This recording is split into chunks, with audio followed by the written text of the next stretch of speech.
กาสวัสดีพี่เป่าสุปูสุขคนนะครับนะวันนี้ผมสีลงนอนกัน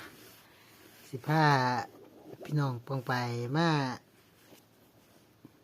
ฟังเรียงสลดแต่ว่าบ่หดหูเนาะกับปุ่งสีลงนอนนะปุ่งสีลงนอนกันแต่ละมือแต่ละเว้นเหตุงานเหตุการณ์บางมือบางเว้นมันก็เมื่อยเนาะเมื่อยกับมันเลยมาคิดนะคิดแต่ละมือแต่ละเว้นหาเงินหาค่ำเฮ็ดเวียกงานก็เฮ็ดคักเฮ็ดแน่แต่ละมือแต่ละเว้นก็จะเฮ็ดหยังกระดอกกระเดี่ยนะเนาะพี่น้องเนาะก็มาคิดมาคือย้อนกลับไปทั้งหลังเนาะตะปูตะยาตะพ่อตะแม่เฮาน่ะเพิ่นบ่มีเงินจักบาทเพิ่นก็เลี้ยงลูกเลี้ยงเต้าหลายคนเด้หานังครอบครัวเพิ่นก็มีลูกเป็น10คนเนาะเพิ่นเฮ็ดจังไดนะเพิ่นเลี้ยงลูกใหญ่เพิ่นบ่มีเงินจักบาทเด้ทุกข์ยากลำบากเฮ็ดนาเฮ็ดไร่เฮ็ดสวนเนาะจ้ะตะกี้เนาะจักเครื่องไม้เครื่องมืออิหยังก็บ่มีไถงัวไถควายนะควายเนาะ แต่ว่าไถควายนะไถควายซุมื้อนี้ก็ไถตะควายนะ ซุมื้อนี้เนาะไถควายนะสมัยตะกี้ใช้ไถตะกี้ก็ไถเหล็กตะกี้บ่มีไถเหล็กมันสิเป็นไถไม้เด้ไถไม้เนาะมันไถบัดนี้ก็สิมีศพเหล็กเด้ศพไถนะศพไถเพิ่นเอิ้นศพไถมาสูบใส่กับไม้ไถสมัยตะกี้ใส่ถ้าผู้ใดมีศพไถนะที่เป็นเหล็กนะผมว่าสูบใส่ไม้นี่ไถถือว่าคักเลยเพราะว่าตะกี้ไถไม้เนาะมันสิบ่มีศพเหล็กเด้คันผู้บรรทุกเพิ่นยากดีนะเพิ่นสิบ่มีศพเหล็กมันสิมีไถไม้เลยล่ะไม้ที่เฮ็ดนี่ล่ะไปหาเอาหากไม้หากไหลเนาะมาเฮ็ดเป็นไถนะคันผู้ใดมีเงินแน่ก็สิไปซื้อศพมาใส่เป็นศพเหล็กศพไถนะเพิ่นเอิ้นศพไถเนาะ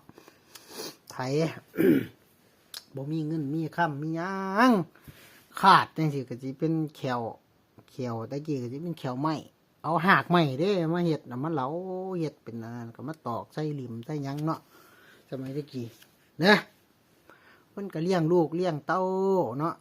พูดถึงว่าเพิ่นเลี้ยงลูกเลี้ยงเต้าไถนี่บัดผู้มีเงินก็สิเป็นไถแขวเล็กแขวหยังใส่งัวใส่ควายไถเนาะตะกี้เนาะ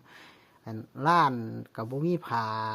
แยงผ้าหยังปูคือซุมื้อนี้เฮ็ดให้เฮ็ดนามันสิวนกันเด้สมมุติว่าตกกาตกหยังชั่วสิได้เกี่ยวได้นั่นนี่แล้วก็สิมาตีมาหยังมันก็สิวนไปจนครบปุ๊บพอตีเขาขึ้นเล่าปั๊บก็สิได้ตกกาไถหุดตกกาเลยจังซี่นะสิบ่มีเวลาว่างสิบ่ได้อันนั้นเลยแต่ว่าเขาเจ้าหั้นบ่ทุกข์บ่ยากใช้ชีวิตมีความสุขเด้พี่น้องป้องไปก็ฮักกันแพงกันโอ้ยเว้านัวหัวมวนนอนให้นอนหน้ากลมเกี่ยวกันบ่ได้ขึ้นบ้านขึ้นทงขึ้นอีหยังก็บ่อันนั้นเด้เขาเจ้าสิยามมื้อแลงจังซี่อยู่ทงให้ทงหน้ากูสิลุกนอนเป็นเด็กน้อยใหญ่พ่อใหญ่แม่จังซี่เพิ่นเฮ็ดแนวอยากนำกินจังซี่เพิ่นก็สิเอิ้นเด้เอิ้นพ่อเอิ้นน้องเอิ้นหยังจังซี่เพิ่นสิเอิ้นมาเด้อล่ะเพิ่นสิเอิ้นหางเที่ยก็เอาใส่หม้อหนึ่งใส่หยังเดี๋ยวเพิ่นสิเอิ้นมาเด้อล่ะมากินข้าวน้ำใหญ่เด้อจังซี่นะเอิ้นกล้องไปในป่าในโขกในไร่ในทงในทานะมาเด้อใหญ่อ้อมเขียดอ้อมปูอ้อมปลาอิหยังเพิ่นสิเว้าไปแล้วเพิ่นโอ้ยเอิ้นจังซี่ก็ได้ยินก็สิห่อข้าวห่อน้ำไต้ไฟตะเกียงเด้ลัดปลาลัดโขกลัดทงลัดไร่มาหาใหญ่จังซี่นะมาหาน้องจังซี่นะเพิ่นเอิ้นกันมากินข้าวเพิ่นเอิ้นลัดทงลัดปลามาเด้อจังซี่มาเด้อล่ะลงมาหายายจังซี่คันเพิ่นบ่เอิ้นว่ามากินข้าวเพิ่นก็สิเอิ้นมาเด้อจังซี่นะก็พากันมาเด้ลัดทงลัดปลาลัดโขกลัดไร่มามันก็สิเป็นคลองย่างเด้น้ำปลาน้ำโขกเนาะมันสิลงนั่นเป็นเล็กน้อยตะกี้พ่อก็สิเอาขี้ข้อมาก็สิมากินข้าวน้ำเอี่ยจังซี่นะอยู่เถียงให้เถียงนาจังซี่น้ำป้าน่ะน้ำแม่ป้าน่ะเนาะโอ้มีความสุขหลายตะกี้นะเพิ่นคือบ่ได้ยากน้ำเงินน้ำค่ำน้ำทองปันเอียงพวกปันใดนะมันมีความสุขเด้อันนั้นเพิ่นเอิ้นว่าชีวิตนะ ชีวิตอีหลีชีวิตที่บ่ได้อวดได้อ้างได้โอดได้โอ้อีหยังผู้ใดนะมีชีวิตพี่น้องป้องปายน้องนุ่งฮักแพงกันไปซอยเวียกซอยงานกันบ่ได้เสียเงินเสียค่ำเนาะสมัยตะกี้บ่ได้เสียเงินเสียค่ำเด้ไปซอยเวียกซอยงานกันบ่ได้เสียเงินเสียค่ำซุมื้อนี่ต่างกันคันไปซอยกันเนี่ยนิดๆหน่อยๆนี่เงินใส่มือใส่หยังกันล่ะ100 200เกรงใจน้องเพราะว่าเกรงใจเอี้ยเกรงใจลุงเกรงใจป้าเกรงใจหยังว่าไปละแต่ว่าเอาใส่มือใส่กันก็เลยกลายเป็นการจ้างกันสุดท้ายก็เลยกลายเป็นห่างเหินกันไปนะนี่ห่างเหินกันไปกลายเป็นเอี้ยน้องพี่น้องป้องไปกลายเป็นคนอื่นเนาะมันก็เลยกลายเป็นบ่ฮักหมกลมเกี่ยวกันกลายเป็นแบบตั้งหน้ากันไปเลยนะทำไมตะกี้ฮักแพงกันเด้ฮักแพงกลมเกี่ยวกันเฮ็ดอีหยังก็ซอยกันพี่น้องโอ้ยเลือดก้อนเดียวกันนะเป็นคือเลือดก้อนเดียวกันโอ้ยมีความสุขหลายซุมื้อนี้บ่แม่นแล้วปานนี้ลุงสิลุงนั่นอยู่ฮู้ว่าอีหยังมันคือชีวิตนะอีหยังมันคือชีวิตเงินบ่เงินทองคือชีวิตสมัยตะกี้เอาหากไม้เด้เจ็บไข้ได้ป่วยหากไม้มาฝนปั่นกันกินหากไม้มาฝนกันปั่นกันกินต้มยุกต้มยาปั่นกันกินว่าฮักกันเป็นชีวิตที่มีความสุขแต่ซุมื้อนี้อย่าพาราหรืออีหยังก็แล้วแต่ล่ะแต่ว่ารู้สึกว่าอะไรคือชีวิตนะอะไรคือชีวิตเฮามีชีวิตกันเป็นอยู่แบบใดเฮาสิอวดโอ้อวดอ้างกันหรือว่ามีชีวิตอีหยังกันมันเกิดความสลดหดหู่สลดแต่บ่หดหู่หรือว่าหดหู่แต่ว่าบ่สลดหรือว่าจังใดก็แล้วแต่ล่ะแต่ว่ารู้สึกว่าชีวิตซุมื้อนี้เนี่ยมันมีชีวิตไปแล้วก็ตั้งคำถามกับเจ้าของไว้ว่าอันใดคือชีวิตอันใดคือความสุขอันใดคือชีวิตที่แท้จริงอันใดคือความสุขที่แท้จริงมันสิตั้งคำถามกันไปตลอดทุกคนน่ะที่เฮ็ดไปพอเมื่อยมาสุดๆแล้วมันสิตั้งคำถามว่าอันใดคือชีวิตอันใดคือความสุข แม่นวะเป็นคือกรุงศรีดงนอนเด้ทุกคนนี่สิเป็นหาเพื่อหยังผู้ชมก็หาเพื่อลูกหาเพื่อเมียหาเพื่อพ่อหาเพื่อแม่หาเพื่อหยังสุดท้ายแล้วมันบ่มุมว่าหาเพื่อเจ้าของเด้สุดท้ายแล้วบ่มุมหาเพื่อเจ้าของแต่ที่จะถ้าหาเพื่อเจ้าของน่ะเขากินข้าวมื้อละ3คาบอย่าลืมเด้อกินกับหยังกระเดี่ยวมันบ่เจ้าของกินกับเขากับกล้วยอะไรเงี้ยผู้ลางคนกินเขากับกล้วยแต่ว่าเฮ็ดงานปุ้ยปานสิกินเขากับสร้างกับอันนั้นผู้เด้แต่ว่าสุดท้ายแล้วก็มากินข้าวใบบักขามมานะจังซี่แต่ว่าเฮ็ดงานเบิดมื้อเบิดเว้นเมื่อยหลายโอ้ย